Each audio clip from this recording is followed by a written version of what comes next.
Bob Carroll. I'm the Executive Vice President at Permanent Solutions Labor Consultants, and I'm your host for this week's episode of Employee Relations Words of Wisdom. Way back in 1972, a social psychologist came up with a concept known as GroupThink.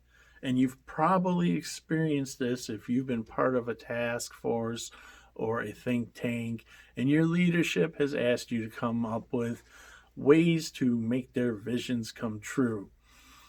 And you've sat at a table and you've discussed every possibility to make that vision come true. And you may be, or somebody at that table may have been someone who saw a problem with the way that the meetings were being held, with the data that's being used, or some way that it's not going to happen the way that you are approaching it, but you sit there silently.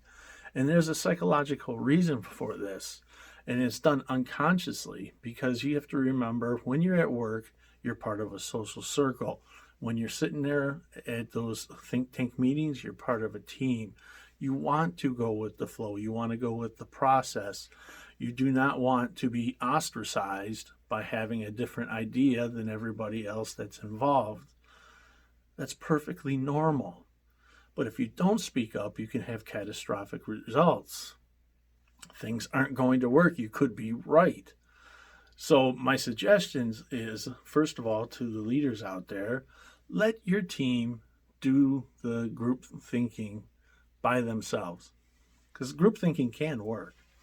But let them do it by themselves without your involvement. Share your vision and task them with coming up with results, or prove that it's not going to work, and be able to accept that your idea might not work.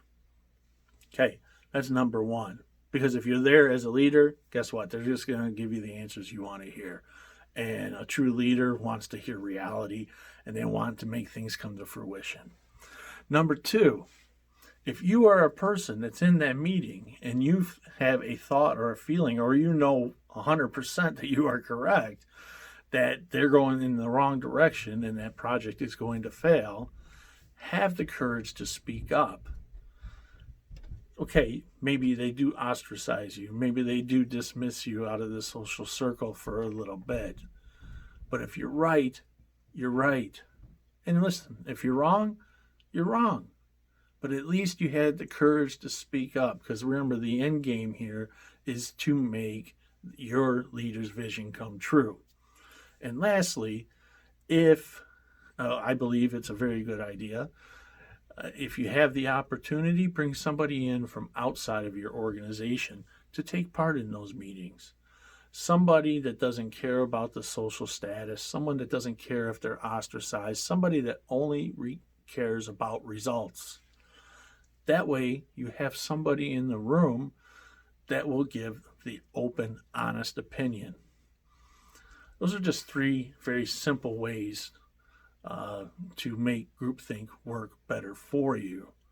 If you are sitting in silence because of fear, unconsciously, not even realizing it, then you're hurting your entire team. But when you speak up, you're helping everybody. If the project is a success because you spoke up, you're a hero. If it fails and you spoke up, at least you had the courage, because you felt in your heart that there was something wrong with the process that was happening. Well, that's it for this week's episode of Employee Relations Words of Wisdom. I've been on this long journey now, looking at the unconscious mind and how unconsciously things in our workplace are affected. I've been talking about unconscious bias, implicit bias, all these things. And this is just one more topic that I hope helped you. And I want to know what you have to say about groupthink. Have you ever heard of groupthink? Have you ever been a victim of it? Have you ever sat in silence? Have you ever been in a meeting where other people sat in silence and your whole team became a failure or a winner? Because groupthink, remember, it can be positive as well. You just have to take steps to make sure that it happens the right way. So if you're watching this on YouTube, make sure you subscribe to our channel if you like what you hear. Hit the bell notification so that we can push you some information when it becomes available. And if you're watching this on LinkedIn, Facebook, and Twitter, share it, like it. We love the likes. We love the comments. Come on, give us the likes. We love it. But seriously, I have a great time bringing all these new concepts to you. I mean, this isn't a new concept. Geez, this is from 1972, but we're still talking about it today because it happens. So we'll see you next week on Employee Relations Words of Wisdom.